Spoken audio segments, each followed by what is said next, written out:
देखो हमारे पास ये सरफेस है, ठीक। अभी फिजिक्स ऑप्शन में क्या होता है कि जो भी मॉलिक्यूल्स इसके सरफेस पे आके रुके हैं ये रिएक्शन दिखाते हैं, लेकिन बिना किसी क्या बोले, बिना किसी प्रेशर के या बिना किसी टेम्परेचर के, ये यूं कहिए ये नॉर्मल टेम्परेचर और प्रेशर पे रिएक्शन दिखाएगा। अब अगर आप क्या करो, यहाँ से इसका हीट बढ़ाना चालू कर दो, ठीक, तो इसके बीच का बॉन्ड टूटने लग जाएगा, ठीक है। अभी ऑप्शंस क्या क्या है सो देखते हैं हम लोग। ऑप्शंस क्या है आपका कि extent of physics option of a gas increases with, मतलब फिजिक्स ऑप्शन कब बढ़ेगा, क्वेश्चन को ढंग से देखिए, फिजिक्स ऑप्शन किसी भी गैस का कब बढ़ेगा। तो सबसे पहला कि इंक्रीज इन टेम्परेचर, ठीक है, पहला ऑप्शन आपको दे रखा है इंक्रीज इन टेम्परेचर। तो अब देखो यहाँ पे मॉलिक्यूल्स है, मॉलिक्यूल का जो नीचे का हिस्सा है वो आके कैटलिस्ट पे चिपका हुआ है। देन अगर आप यहाँ से इसको हीट सप्लाई करो तो होगा क्या कि ये इन दोनों के बीच का बॉन्ड तोड़ देगा। यहाँ पे जो सरफेस है और जो मॉलिक्यूल्स है दोनों के बीच में एक बॉन्ड रहेगा, इस बॉन्ड को ये हीट क्या करता है, इस बॉन्ड को तोड़ देगा, ठीक। तो जैसे जैसे हम टेम्परेचर बढ़ाएंगे वैसे वैसे ये रिएक्शन खत्म होना चालू हो जाएगा, ठीक है। तो फर्स्ट ऑप्शन के हिसाब से,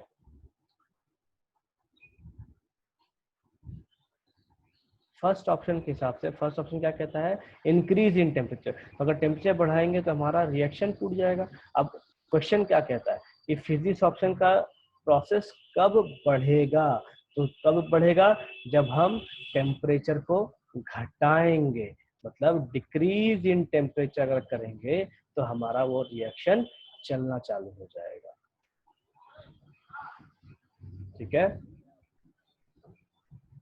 देखो यहाँ एक्सप्लेनेशन में लिखा है मैंने, सिंस द एड्सॉर्प्शन मतलब solid plus gas is equal to gas solid या हीट, ठीक है, process is exothermic, the physical adsorption occurs readily at low temperature and decreases with increasing temperature as the equilibrium will shift in backward direction. देखिए ली चैटलियस ने एक principal दिया था, उन्होंने कहा था कि अगर किसी नॉर्मल रिएक्शन पे आप अगर टेम्परेचर घटाना बढ़ाना चालू कर दो तो रिएक्शन उल्टी दिशा में चलना चालू हो जाता है। थर्मोडायनेमिक्स में मैंने आप सबको बताया है इस चीज को।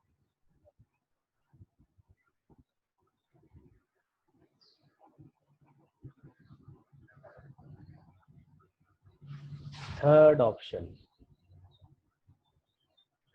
थर्ड ऑप्शन क्या कह रहा है, decrease in surface area of adsorbent, ठीक है। अब एड्सॉर्बेंट का मान लो सरफेस एरिया अगर हम घटा दें तो उसमें मॉलिक्यूल जो है वो बहुत कम आके चिपकेगा। अब जैसे देखिए यहाँ पे आपके पास ये आपका कैटलिस्ट का सरफेस है, ठीक है,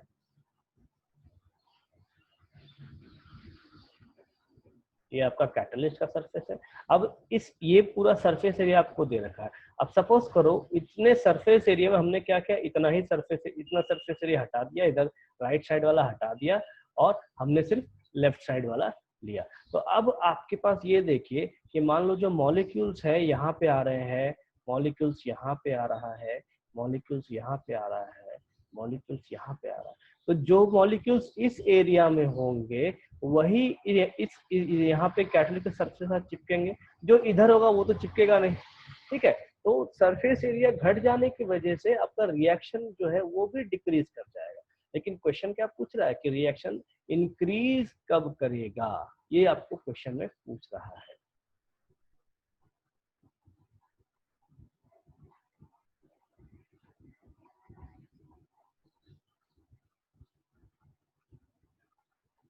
चलिए नेक्स्ट क्वेश्चन देखिए, क्वेश्चन नंबर 6, 7, 8।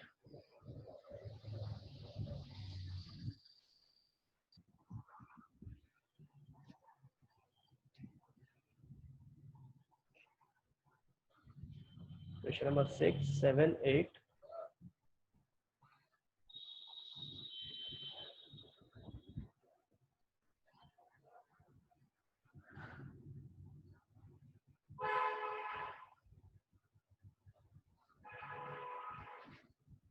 क्वेश्चन नंबर 7, 7 क्या कहता है, देखो, विच ऑफ द फॉलोइंग, एक minute, which one of the following is not applicable to the phenomenon of adsorption, मतलब इन सब में से कौन ऐसा है जो एडसॉर्प्शन प्रोसेस से जुड़ा हुआ नहीं है। ठीक, अब देखिए कि delta H, delta G, delta S और डेल्टा एच, ठीक है, यहाँ पे आपका डेल्टा एच एडसॉर्प्शन प्रोसेस हमने पहले पढ़ा है कि डेल्टा एच जो है वो नेगेटिव एनर्जी को शो करता है।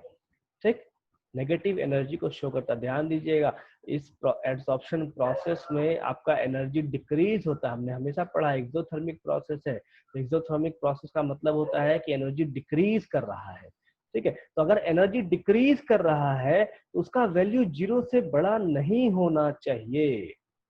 ठीक, यहाँ पे देखो फर्स्ट ऑप्शन में एंथैल्पी आपका डेल्टा एच जो है ये 0 से बड़ा दे रखा है, तो डिक्रीज करने का मतलब है 0 से बड़ा नहीं होना चाहिए। इसको हम एक्सोथर्मिक प्रोसेस कहते हैं। देखिए कई बार हमने रिएक्शंस में लिखा है कि जैसे इस टाइप से हम लोग रिएक्शंस कई बार लिखते थे थर्मोडायनेमिक्स में कि A प्लस बी, ठीक है, अगर रिएक्शन हो रहा है तो हमको मान लीजिए सॉरी ए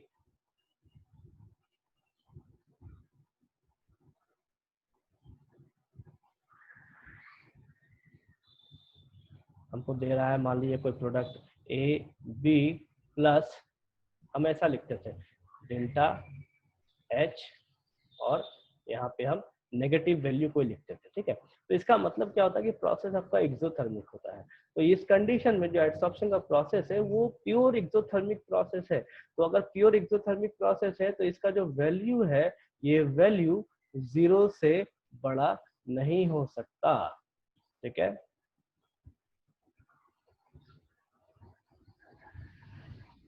चलिए आगे देखिए question number 8, 9, 10।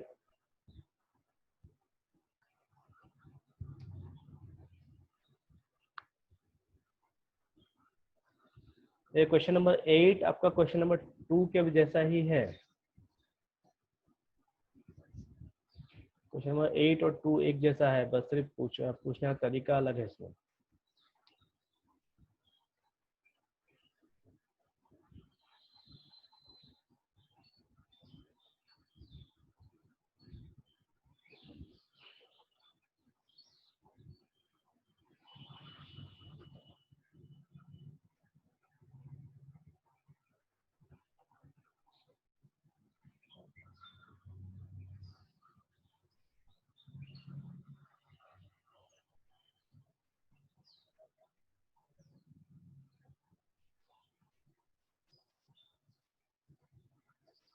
Question number 10, question number 10 क्या कहता है 10?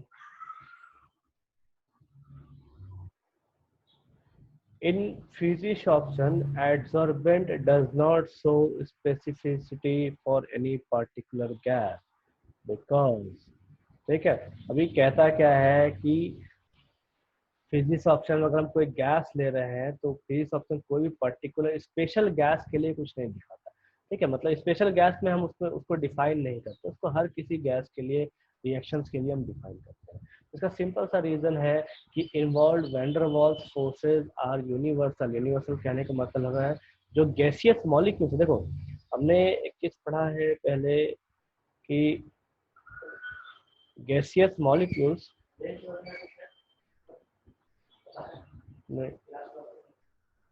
नीचे रख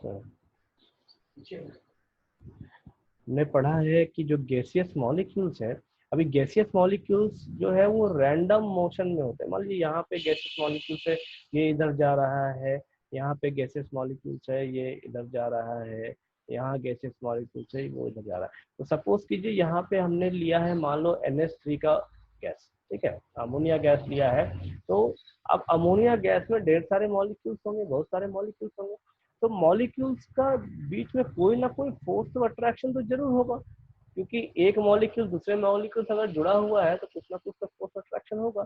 तो वो फोर्स ऑफ अट्रैक्शन जो है यहाँ पे van der Waals force of attraction है। ठीक है, अब ये van der Waals force of attraction जो ये हर गैस के लिए लागू होता है, किसी स्पेशल गैस के लिए नहीं लागू होता। ठीक है, ये हर गैस के लिए लागू होता है। तो इसी चीज को इस क्वेश्चन में दिया गया है, इस क्वेश्चन में इसी चीज को कहा गया है कि फिजिक्स ऑप्शन जो प्रोसेस है इसमें ऐसा क्या है जो हर गैस के लिए लागू है, किसी स्पेशल गैस के लिए लागू नहीं है। वो हमारा है van der Waals force of attraction, जो हर गैस के लिए लागू है। चलिए क्वेश्चन नंबर 11 देखिए।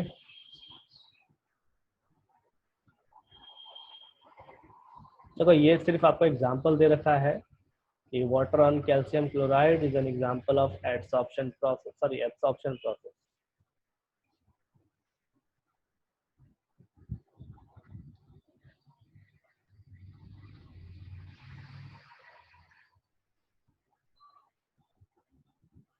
देन क्वेश्चन नंबर 12 देखिए।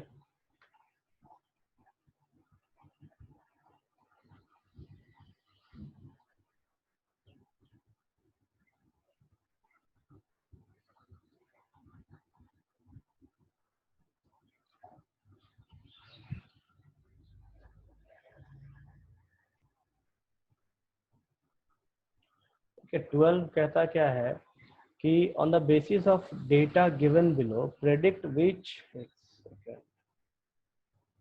on the basis of data given below predict which of the following gases shows least adsorption on a definite amount of charcoal। मान लीजिए आपको मतलब कुछ अमाउंट ऑफ चारकोल दे रखा है। ठीक है, अब उसमें कहता है कि सबसे कम कौन सा एड्सॉर्ब होगा, सबसे कम उसके सरफेस पे कौन सा जाके चिपकेगा। ठीक, तो क्रिटिकल टेम्परेचर आपको हर किसी का दे रखा है। अब देखिए क्रिटिकल टेम्परेचर आपको याद नहीं करना है। ठीक है, ध्यान दीजिएगा, इस चीज को याद नहीं करना। क्रिटिकल टेम्परेचर आपको दे रखा है, कहता क्या है कि lesser the value of critical temperature of gases laser will be the force of attraction. अभी देखिए यहाँ पे अगर हम बात कर रहे हैं तो यहाँ पे हम केमिस ऑप्शन की बात कर रहे हैं, यहाँ फिजिक्स ऑप्शन का बात नहीं हो रहा है, केमिस ऑप्शन का बात कर रहे हैं। तो केमिकल एब्सॉर्प्शन में अगर टेम्परेचर घटता है तो आपका जो प्रोसेस है वो भी घट जाएगा। ठीक, तो जैसे जैसे क्रिटिकल टेम्परेचर घटेगा वैसे वैसे प्रोसेस घट जाएगा। अब देखिए 304 डिग्री 304 केल्विन आपको टेम्परेचर दे रखा है। तो केमिकल एब्सॉर्प्शन के लिए ये हमारा फीचर है या प्रॉपर्टी है कि जैसे जैसे टेम्परेचर बढ़ेगा वैसे वैसे उसका रिएक्शन का प्रोसेस भी बढ़ेगा। तो इस कंडीशन में सबसे ऊपर है आपका CO2 कार्बन डाइऑक्साइड जिसका टेम्परेचर 304 है। देन सल्फर डाइऑक्साइड है जिसका टेम्परेचर 630 है। उसके बाद मीथेन आपको दे रखा है 190 और हाइड्रोजन आपको दे रखा है 33। तो जैसे जैसे टेम्परेचर डिक्रीज होता गया वैसे वैसे आपका जो केमिस ऑप्शन ऑफ प्रोसेस है वो भी डिक्रीज होता चला जाएगा। क्यों? क्योंकि फोर्स ऑफ अट्रैक्शन जो यहाँ पे चारकोल यूज किया जा रहा है वो चारकोल और यहाँ जो गैसेज है उनका फोर्स ऑफ अट्रैक्शन घटते चला जाएगा। तो इस कंडीशन में सबसे ज्यादा फोर्स ऑफ अट्रैक्शन होगा CO2 और चारकोल का, उसके बाद SO2 और चारकोल का, उसके बाद CH4 और चारकोल का और लास्ट में होगा H2 और चारकोल का। क्वेश्चन आपको यही पूछा है कि इसमें से सबसे कम फोर्स ऑफ अट्रैक्शन या फिर सबसे कम एडसॉर्प्शन का प्रोसेस कौन दिखाएगा। तो हमारा आंसर यहाँ पे H2 दे रखा है। देन क्वेश्चन नंबर 13 14 देखिए।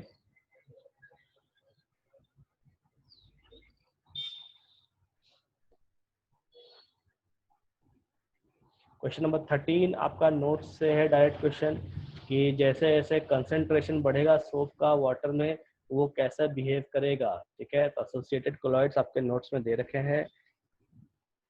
देन क्वेश्चन नंबर 14 आपका टिंडल इफेक्ट से रिलेटेड है। Which of the following will show Tyndall effect. यहाँ पे जो चार ऑब्जेक्टिव है उसमें चारों आपका एग्जाम्पल है, इसमें से कौन सा टिंडल इफेक्ट शो करेगा वो आपको बताना है। Then question number 15 method by which lyophobic soil can be protected। कौन से methods हैं जिससे हम lyophobic soil को protect कर सकते हैं। तो आपका आंसर है by addition of lyophilic soil। ये भी आपके नोट्स से है, नोट्स में आपका टॉपिक है प्रोटेक्शन ऑफ colloids, उसमें दिया गया है। देन टिंडल इफेक्ट का आपका एग्जांपल है वो भी नोट्स में है। ठीक है, और एसोसिएटेड कोलॉइड्स ये भी आपका नोट्स में है।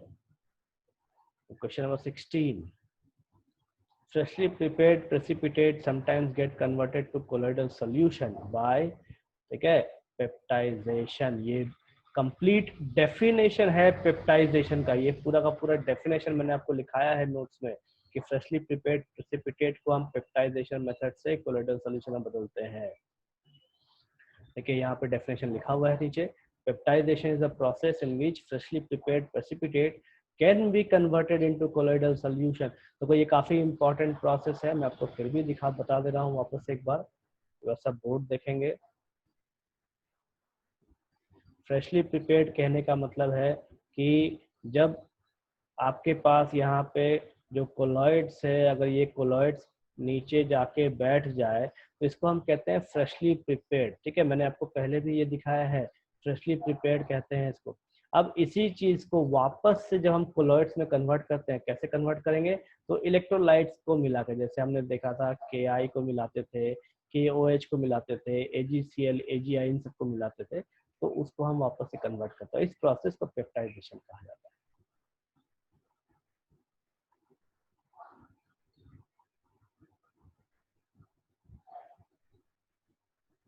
स्क्रीन पॉज तो नहीं हुआ,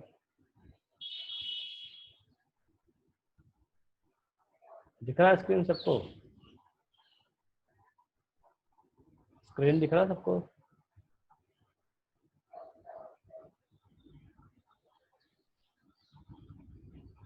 स्क्रीन दिख रहा है?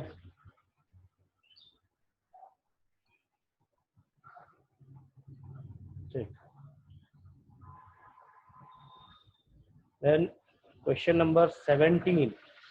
Which of the following electrolytes will have maximum coagulating value for AgI and Ag plus Sol?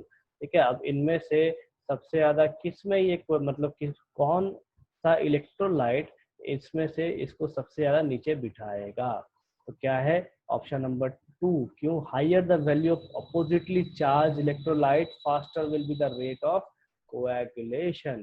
ठीक है, अभी देखिए यहाँ पे Ag प्लस सोल है, अब इसमें से सोडियम अगर निकलेगा NaCl में एक ही निकलेगा, अगर Na2SO4 में निकलेगा तो 2 निकलेगा, लेकिन सेकेंड ऑप्शन में आपके पास 3 सोडियम दे रखा है, तो अगर प्लस चार्ज यहाँ मिलेगा तो सबसे ज्यादा यहाँ पे मिलेगा, इसके वजह से इसका ये Ag का सोल जो है, सिल्वर का जो सोल है, ये बहुत जल्दी नीचे जाके बैठ जाएगा।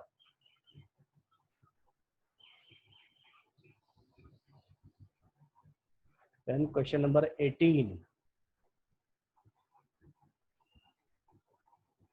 A colloidal system having a solid substance as a dispersed phase and a liquid as a dispersion medium is classified as, एक ये आपका definition है, pure definition है colloidal solution का। Then question number 19. The values of colligative properties of colloidal solution are of a small order in comparison to those shown by true solution of same concentration because of colloidal particles are comparatively less in number। एक देखिए कहता क्या है, colligative properties हमने देखा था, जैसे osmotic pressure मतलब ऑस्मोसिस प्रोसेस हम लोग देखे थे, फिर बॉइलिंग पॉइंट कैसे बढ़ता है वो हमने देखा था, that is elevation in boiling point. एक और प्रॉपर्टी देखे थे हम लोग, freezing in depression in freezing point. ठीक है, ये एक पॉइंट देखे थे, तो इसको कॉलिगेटिव प्रॉपर्टीज कहा गया है, और इसको डिटेल्स में हम पढ़ेंगे सॉल्यूशंस में, जो नेक्स्ट चैप्टर चालू करेंगे हम लोग उसमें। तो कहता क्या है कि ट्रू सॉल्यूशन कहने का मतलब है वैसे सॉल्यूशन जिसका पार्टिकल साइज 1 नैनोमीटर से कम है। ठीक, ट्रू सॉल्यूशन का कॉलिगेटिव प्रॉपर्टी ज्यादा होता है और कोलोइडल सॉल्यूशन का कॉलिगेटिव प्रॉपर्टी कम होता है। तो ऐसा क्यों होता है? ठीक है, अब इसका रीजन ये है कि जो ट्रू सॉल्यूशन में है वहां पे नंबर ऑफ पार्टिकल्स ज्यादा होते हैं, और जो कोलोइडल सॉल्यूशन है वहां पे नंबर ऑफ पार्टिकल्स कम होते हैं। वो इसलिए क्योंकि ट्रू सॉल्यूशन में पूरा का पूरा जो सॉल्यूट है वो घुल जाता है, पूरा मिल जाता है। जैसे आपके पास पानी और चीनी है, ये एक ट्रू सॉल्यूशन है। ठीक है, तो जो चीनी है वो पूरी तरीके से घुल जाता है आपके पानी में। लेकिन उसी जगह पे जो अगर आप चॉक डालो पानी में वो घुलेगा नहीं, वो उसमें तैरता रहेगा। ठीक है, तो इस वजह से क्वालिटेटिव प्रॉपर्टीज में भी फर्क आता है। देन और देखो ये जो ऑब्जेक्टिव्स है काफी इंपॉर्टेंट है, इससे कॉन्सेप्ट बहुत क्लियर होगा, तो आप सारे ऑब्जेक्टिव्स को ध्यान से पढ़िए और समझते चले जाइए, इससे सारा पूरा चैप्टर का कॉन्सेप्ट क्लियर हो जाएगा। Then question number 20. Which of the following process is responsible for the formation of delta at a place where rivers meet the sea? तो कोएगुलेशन कहने का मतलब है यहाँ पे देखो, आप सबने डेल्टा देखा होगा और मैंने भी आपको पहले एक बार बताया है चैप्टर में डेल्टा का फॉर्मेशन। जैसे इधर से पानी अगर आ रहा है और इधर से पानी आ रहा है, देन इधर से अगर पानी आ रहा है, तीन साइड से अगर पानी आ रहे हैं, ये आपको एक ट्रायंगल का फॉर्मेशन करके देता है। ठीक है, ये जो ट्रायंगल का फॉर्मेशन होता है, इस जगह पे क्या होता है कि जितने भी इसमें मिनरल्स वगैरह है, जितने भी आयंस वगैरह है, सब यहाँ आके अपने आयंस को रिलीज करते हैं। ठीक है, तो होता क्या है, यहाँ पे ट्रायंगल ऑफ फॉर्मेशन होता है, इसको हम डेल्टा कहते हैं, और यहाँ पे जो भी आयंस है वो कोलॉइड्स का काम करते हैं। ठीक है,